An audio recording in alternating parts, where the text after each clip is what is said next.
Hello दोस्तों, इस video में आपका स्वागत है। इस वीडियो में हम चर्चा करेंगे कि हम किसी रासायनिक समीकरण को कैसे संतुलित कर सकते हैं। हम इसे एक उदाहरण की मदद से समझेंगे और बाद में हम किसी भी समीकरण को संतुलित करने के लिए इस निश्चित तरकीब का अनुसरण कर सकते हैं। समीकरणों के संतुलन को सीखने के लिए यह सबसे सरल तरीका है। आइए अब हम रासायनिक समीकरणों के संतुलन को सीखना शुरू करते हैं। सबसे पहले समझते हैं कि संतुलित रासायनिक समीकरण का अर्थ क्या है। वास्तव में संतुलित रासायनिक समीकरण में रासायनिक अभिक्रिया के पहले एवं उसके पश्चात प्रत्येक तत्व के परमाणुओं की संख्या समान होनी चाहिए। ऐसा कहना गलत न होगा कि किसी भी रासायनिक अभिक्रिया में द्रव्यमान का ना तो निर्माण होता है और ना ही विनाश। आइए हम उदाहरण द्वारा संतुलन विधि को समझते हैं। आयरन की प्रतिक्रिया पानी से करें जो आयरन ऑक्साइड और हाइड्रोजन पैदा करता है। इस रासायनिक अभिक्रिया में तीर के निशान के दोनों ओर के तत्वों के परमाणुओं की संख्या की तुलना करेंगे। जैसे कि आप देख सकते हैं, आयरन के LHS में 1 तथा RHS में 3 परमाणु हैं। हाइड्रोजन के LHS और RHS में 2 परमाणु हैं तथा ऑक्सीजन के LHS में 1 और RHS में 4 परमाणु हैं। सुविधा के लिए हम सबसे पहले सबसे अधिक परमाणु वाले यौगिक को पहले संतुलित करते हैं, या हम यूं भी कर सकते हैं कि पहले धातु या अधातु को, फिर ऑक्सीजन और हाइड्रोजन को संतुलित किया जाता है।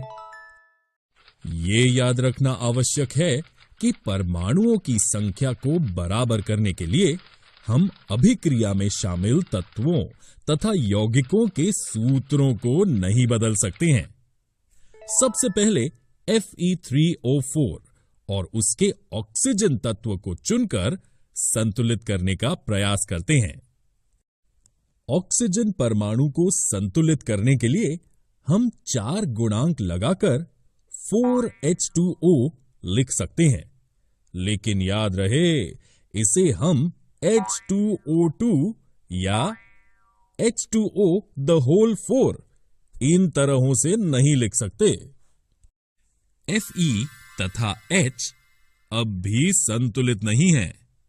LHS में Fe का 1 और RHS में 3 परमाणु हैं तथा H के LHS में 8 4 गुणा 2 तथा RHS में 2 परमाणु हैं।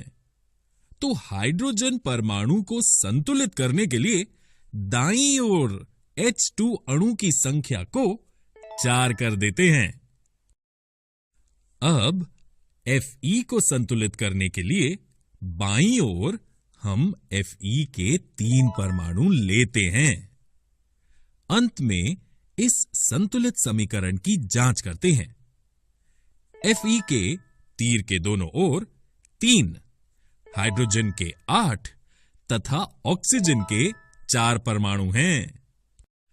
अब समीकरण के दोनों ओर के तत्वों के परमाणुओं की संख्या बराबर हैं। अतः ये समीकरण अब संतुलित है, अर्थात द्रव्यमान का ना तो निर्माण हुआ और ना ही विनाश। इसलिए अभिक्रिया के पहले एवं उसके पश्चात प्रत्येक तत्व के परमाणुओं की संख्या समान है। दोस्तों, जैसा कि हमने बताया कि समीकरण संतुलन सीखने के लिए कड़े अभ्यास की आवश्यकता होती है, इसलिए आप इसका अधिक से अधिक अभ्यास करें। इसके लिए हम आपको कुछ असंतुलित समीकरण दे रहे हैं।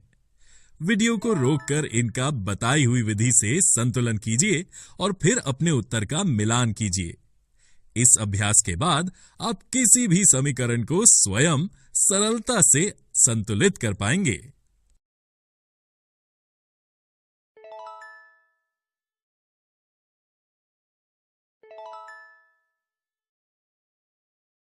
दोस्तों, किसी भी समीकरण को संतुलित करने के लिए याद रखें, सबसे पहले धातु, अधातु, तत्पश्चात हाइड्रोजन और ऑक्सीजन को संतुलित करना होगा। आशा करते हैं कि इस तरकीब से आप कठिन से कठिन समीकरण को सरलता से संतुलित कर पाएंगे। दोस्तों, इस वीडियो में हमने रासायनिक समीकरण को कैसे संतुलित कर सकते हैं, इसका अध्ययन किया। अगले वीडियो में हम रासायनिक अभिक्रियाओं के प्रकारों के बारे में जानेंगे।